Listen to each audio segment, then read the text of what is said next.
Hello, my name is Rich Taylor, and I'm a sales engineer with the Squirrel Compliancy Solutions team. Today I'm going to do a quick overview of the dashlets, audit creation, artifact generation, remediation, and then re-auditing of devices. When you log into Defender, you're presented with a series of dashboards, or dashlets, that are interactive and configurable. For instance, we have the findings trend, which displays your findings over time. This interactive dashlet can be filtered down to remove any unwanted noise, and maybe you just want to focus on the critical findings to see how they trend over time. We also have the new versus remediated findings over time. This dashlet displays new findings in blue, remediated findings in green, and unchanged findings in yellow. Again, you can see a trend over time for these particular findings. One of our interactive dashlets, the findings by age, we can drill into. This breaks down your findings by age over a period of time.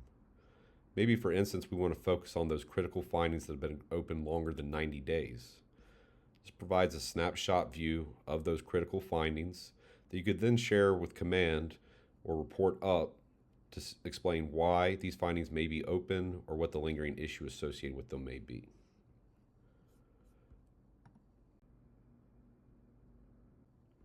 Now we're going to focus on creating an audit. Navigation within Defender occurs on this left-hand menu. We're going to go to Analysis and Audits. Now, while you navigate in the left-hand side, whenever you want to create a rule, a policy, or a new audit, you're going to perform that operation typically in the upper right-hand of the screen. We're going to add an audit. This starts the wizard for audit creation. And we'll give our audit a meaningful title. We'll go with SD Demo Audit, and optionally a description.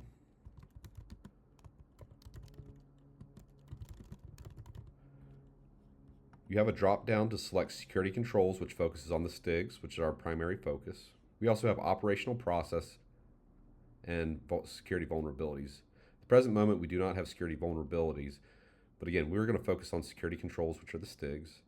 And you can optionally add tags. Tag is a feature that you could use to leverage in larger deployments to help with filtering, whether it's an asset, a rule, or an audit, or even global tags, which apply to all of those options. The most important feature here would be the radio buttons and checkboxes associated. For instance, I'm creating this audit brand new, and I just want to test findings against certain devices to make sure they make sense. So this is just going to make the audit private to myself, so only I can view and edit the audit. Well, it may be time for me to hand it off to a teammate to do their validation. I'm comfortable with the findings and I want a team member to participate in this validation. I'll set it to public and uncheck trusted. This will allow my teammates that have the proper access within Defender to then edit this audit, run the audit, and then validate those findings on their own. Once my teammate gives me the approval and sign off and I'm good with it, I'll set it to trusted. This will enable the triggered audit feature built within the Defender. We have the ability to read SNMP traps generated by devices to trigger audits to run on a cold or warm reboot, a write memory operation, or whatever SNMP traps are configured. We also have informational bubbles throughout the platform to help explain what we're looking for or certain inputs. You just hover over this to be presented with this information. For now, I'm just going to leave it set to public and untrusted, and we'll advance the wizard by clicking next. After we've done the initial inputs on that first screen, we then have to select the policies that we want to apply to our audit. I'm going to focus on iOS devices, and this is going to be a layer 2 audit, so I'm going to do the iOS NDM STIG and the L2 STIG. In the right-hand pane, we have the policies that we've selected, and you can also expand these for a high-level view of the particular STIG and a brief description of what this particular rule is looking for. And that applies for both of the policies. I'm good with these policies, so I'm going to click Next to advance the wizard. Now we need to select the devices we want to add to this audit. With Defender, you can add as many devices as you want, and it has the intelligence built in to know that we're doing iOS policy audits. So we can add Juniper devices, Aruba, Arista, whatever it may be, but only the policies that apply to that specific platform will be run against the target devices. Now we can select individual devices as we wish, But we also have the ability to select dynamic and static groups within Defender. A static group is just a group of devices where the end user picks target devices to add to a particular group. Maybe it's by region or zone, or you can do dynamic groups, which queries within the Defender database query specific parameters of the asset to dynamically add devices to a group. This can be done by host name, IP address range, or whatever parameter is exposed to the platform. For instance, maybe you start off with just 10 devices in your instance and you're going to slowly build out and add 100 more devices. Well, you can dynamically add those devices to target asset groups based upon the queries that you build for the dynamic device groups. We already have a pre-configured group that I'm going to leverage, which contains 5 iOS devices in our platform. I'm happy with this, so I'm going to click Next to advance the wizard. Next, you have your cyclical schedule that you can set, whether you want to run this daily, weekly, monthly, or yearly. We're not going to run the audit just yet because we have to do the configuration step, so I'm going to leave this set to not now. And I'll click Save. We have our newly created SD demo audit that appears at the top of the list. With each audit, you have certain actions that you can perform. You have the Run button, which will execute the audit. The lens icon, which gives you a high-level view of the wizard that we just stepped through. We can see the audit name and description that I added. Any policies that are attached to it. You can also expand these policies here to get a high-level view of the rules. Any devices that are attached. And if you had a schedule set, that data would appear here. We did not set a schedule, so we have no data. You also have the pencil icon, which will take you back through the wizard. So for instance, you forgot to add a particular policy, or you need to update the devices that are associated with this particular audit. You just go back through the wizard by clicking this icon. The trash can deletes the audit. And then lastly, we have the Configure Audit button. This is where you're going to spend most of your time within Defender, is configuring particular audits that you have set up. So we're going to go through that now. When you configure the audit, you expand the policy, and you're presented with the rules that are attached within that policy. We develop automation in a broad sense, so sometimes the inputs we put in may not align with the expectations of your network or infrastructure team, so you may have to adjust the certain inputs for certain rules. For instance, maybe the exact timeout for my organization is set to 10 minutes. We will now audit for this specific time amount for that input from the device. And some of these are just copy and paste exercises. What's the AAA password policy? Well, it's password policy, but this is an input required for several different rules. So we'll just do the copy and paste exercise and drop this in the required fields to populate those values. Perhaps you are running legacy device environment and you don't have devices that are capable of running FIPS validated algorithms. So for this instance, maybe we don't want to target this rule against our devices, so we will deselect the rule and you're presented with a comment field. I'll put in not applicable and I'll put due to legacy devices. Now this input will translate over to the native CKL artifacts that are generated by Defender. So it doesn't stop here just by adding this comment and deselecting the rule. We pre-populate the checklist with that data that was just input in the comment field. Now you'd go through this audit and update any required fields that are missing values or anything that you want to audit for, and then once you're happy, you'll click the Save button at the bottom of the screen. For the sake of time, we have a pre-configured audit with these policies, so I'm just going to exit out of this. We're going to look at our SD demo audit. We'll do the lens view on this. We can see that name and description. We see the same 2 policies that were selected, the exact same device group, and this one actually has a schedule set, so we can see the schedule that this device is set to, this audit is set to.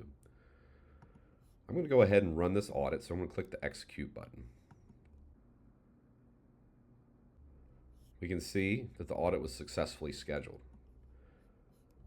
Now within Defender, we navigate from the left-hand menu, and after you've scheduled an audit, it will go to the audit status page.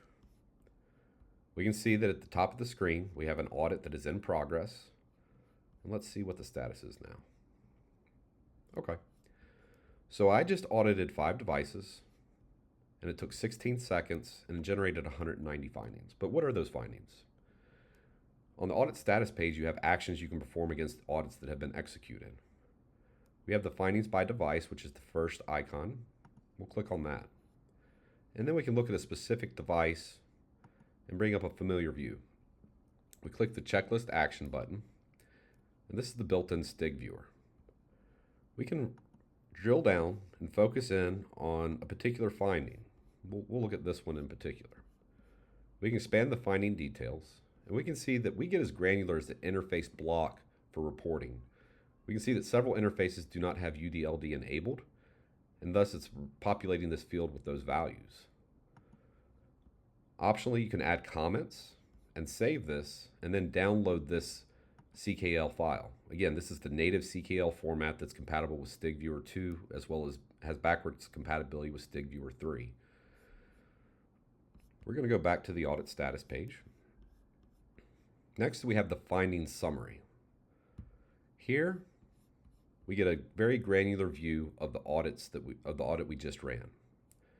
We have the findings that are broken down by critical, which are Cat 1s, your majors, which are Cat 2s, and your minors, which are Cat 3s.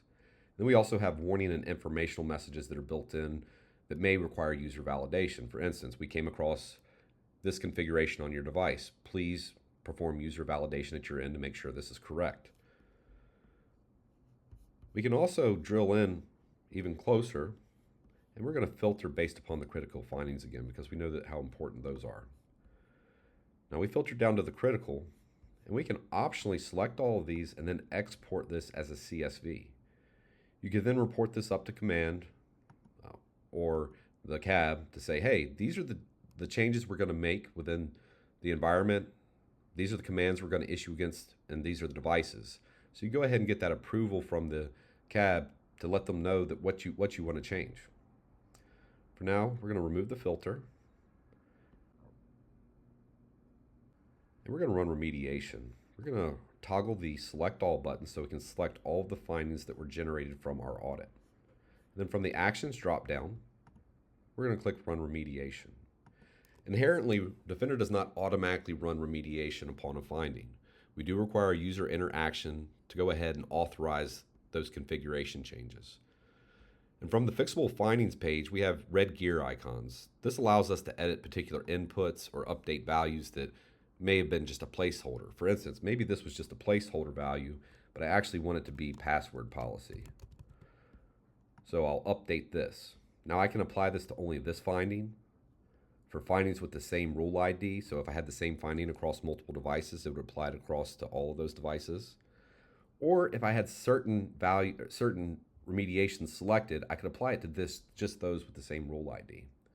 I'm actually happy with the demo input, so I'm just going to close this window to not modify that value. Next, we'll go ahead and select all. And I'll click next to advance the wizard.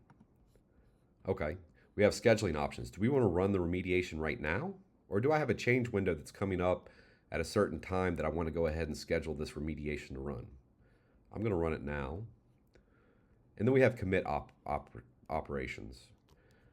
With some devices, you can have separate operations to perform to go ahead and commit the configuration to memory.